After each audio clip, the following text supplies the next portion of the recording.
lean more towards that. But this isn't bad if like you out and about and you need to grab a snack quick and you see it in a gas station or somewhere. It's not bad. But I can rock with it.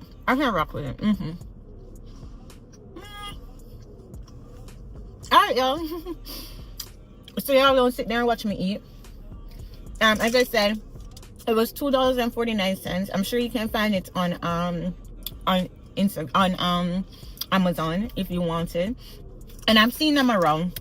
I think I'll see them in like gas stations or like 7-Eleven and places like that. So yeah, let me know if y'all ever tried this before, the Magic Spoon protein bar.